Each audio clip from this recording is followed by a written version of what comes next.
नेताओं का जो विरोध है इसमें हाल ही में दिग्विजय चौटाला हिमनगर आए थे, उन्होंने कहा कि ये किसान नहीं है बल्कि कांग्रेस के आदमी है।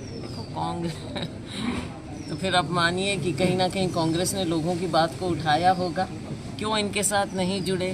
किसान, मजदूर, गरीब, दलित, बैकवर्ड, महिलाएं, युवा क्यों भाजपा से दूर हो गए हैं? क्यों कांग्रेस की ओर आ रहे हैं? क्योंकि कांग्रेस ने सच्चाई की राजनीति की है और इन्होंने धोखेबाजी की, जुमलेबाजी की राजनीति की है। रही बात हमारी कांग्रेस पार्टी के कैंडिडेट्स की, कांग्रेस कैंडिडेट्स जल्द ही, क्योंकि कई समीकरण देखने पड़ते हैं और हमारे जो शीर्ष नेता हैं वो प्रचार प्रसार में बिजी भी हैं, तो जल्द ही ये फैसला। मैडम, आप कहाँ से लड़ेंगे चुनाव? मुझे जहाँ पार्टी, मैंने पहले हमेशा से आपको कहा है, पार्टी आदेश करेगी मैं वहाँ से लड़ूंगी, लेकिन ये ज़रूर है कि हमने कांग्रेस पार्टी के लिए काम करना है।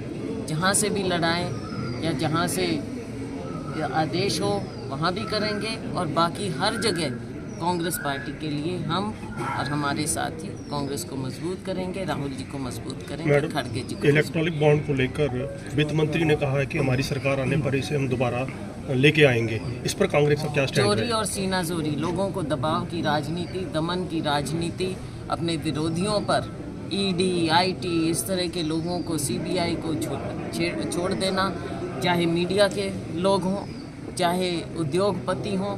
आपने देखा कि इलेक्ट्रल बॉन्ड्स में सच्चाई सामने आई है। दमन की राजनीति की इन्होंने, लोगों को उनके ऊपर ईडी छोड़ा और उनसे पैसे ऐंठे। लेकिन वित्त मंत्री कह रहे हैं कि आप ये समझ लीजिए कि लोगों से ये पैसे ऐंठ रहे हैं, उद्योगपतियों से पैसे ऐंठ रहे हैं। और देखो अब बेचारे हम क्या कहें, वित्त मंत्री, कांग्रेस का क्या स्टैंड रहेगा? मेरा मतलब ये है कि वित्त मंत्री कह रहे हैं कि हमारी सरकार आएगी तो हम जरूर लेके आएंगे दोबारा इलेक्ट्रल बॉन्ड।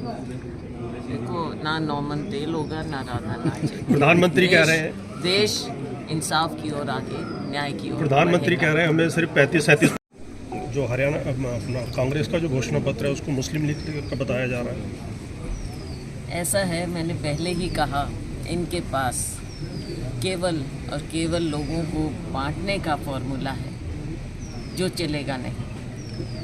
कृपया करके ये बता दें कि इन्होंने देश को 10 साल में क्या दिया है सिवाय नफरत फैलाने के। ये तो भारतीय नफरत पार्टी आप समझ लीजिए, और कुछ नहीं है। ना आपने लोगों को रोज़गार दिया है, ना आपने महंगाई कम की है। 10 साल का अपना लेखा जोखा ये बता दें। अगर इनके पास कुछ होता तो माननीय प्रधानमंत्री जी उसकी बात करते, भाजपा उसकी बात करती। आज भी केवल धर्म के नाम पर आप बंटवारे की बात करते हो। कहना नहीं चाहिए, क्योंकि समुदाय देश में बहुत हैं और सब बराबरी से रहते हैं, इज्जत मान से रहते हैं, प्यार से, भाईचारे से रहते हैं। लेकिन राजस्थान में जाकर कुछ बात करना, हिंदू मुसलमान की बात करना, यूपी में जाकर कुछ और बात करना, हर जगह केवल बंटवारे की बात, हिंदू मुसलमान की बात। ये देश इसको नकार चुका है और आगे आने वाले समय में आप फिर देखेंगे सकारात्मक बात क्यों नहीं करते। कांग्रेस पार्टी ने अपने मैनिफेस्टो में ना केवल लोगों को जोड़ने की, लेकिन सामाजिक न्याय की बात की, हर तरह से हर वर्ग को न्याय देने की बात की है। तो इनकी तो खोखली बातें हैं, खोखली गारंटी है। हाँ, भारतीय जनता पार्टी मैनिफेस्टो की एक गारंटी ज़रूर देश मान रहा है, और वो है कि ये एक बार फिर जुमलेबाजी की गारंटी है। इलेक्ट्रॉनिक बॉन्ड को लेकर कांग्रेस के मैनिफेस्टो पे भी सवाल उठ रहे हैं। भाजपा बार बार सवाल उठा रही है कि इनका मैनिफेस्टो में जो जनगणना की बात की जा रही है, जहाँ उसकी प्रॉपर्टी की बात की जा रही है, क्यों माननीय प्रधानमंत्री जी और भारतीय जनता पार्टी कभी बैकवर्ड की बात करेंगे, कभी धर्म की बात करेंगे, कभी किसी और की बात करेंगे। हम कहते हैं कि सबको न्याय मिलना चाहिए। राहुल गांधी जी, खड़गे जी कहते हैं कि समाज के हर वर्ग को न्याय मिलना चाहिए। न्याय तभी मिलेगा जब हमें सबके बारे में मालूम हो। बिना आंकड़ों के आप क्या कहते हैं, केवल वोट के समय आप बातें करते हैं अलग अलग वर्गों की, लेकिन उनको न्याय देने की बात नहीं करते। कांग्रेस पार्टी का मैनिफेस्टो हर वर्ग को न्याय दिलाएगा। हमारी सरकार बनेगी, भाजपा जाएगी, देश में हर वर्ग को न्याय मिलेगा, ये हमारी गारंटी है। मैडम आप लोग सैनी जी के यहाँ आए हैं, हमारे पार्टी के स्तंभ हैं और हमारे पुराने साथी रहे हैं, पार्टी में बहुत सेवा करते रहे हैं। आज इनके दुख में हम सभी लोग सम्मिलित हुए।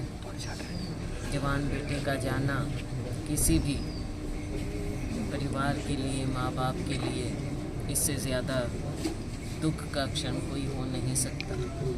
हम सब इनके साथ हैं, इनको हिम्मत देंगे और भगवान इनको शक्ति दे, परिवार को, माँ बाप को, छोटे भाई को कि आगे बढ़ें और ज़िंदगी को दोबारा बढ़ाएं। मैडम 400 पार का नारा जो है वो कहाँ तक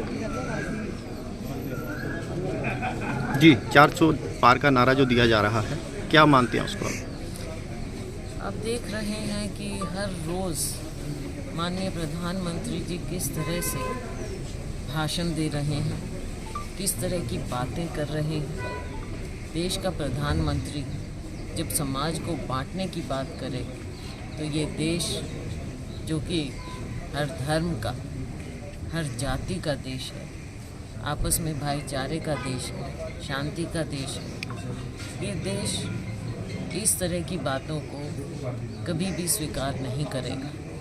दिन ब दिन भारतीय जनता पार्टी के जो नारे थे 400 पार, 370 पार, पहले चरण में ही जो खबरें आ रही हैं, इनके ये सारे नारे, इनके सारे जो ये क्लेम करते हैं, वो सब ध्वस्त होते नज़र आ रहे हैं। मैडम कांग्रेस प्रधानमंत्री वो लगातार लंबा होता जा रहा है और बीजेपी कह रही है कि कांग्रेस के टिकटों का इंतजार लगातार लंबा होता जा रहा है और बीजेपी कह रही है कि गुटबाजी है जिसकी वजह से जो कांग्रेस समय पर जो है उम्मीदवारों का ऐलान नहीं कर पाती। बीजेपी अपना घर संभाल ले, ना इनके पास नेता, ना इनके पास उम्मीदवार।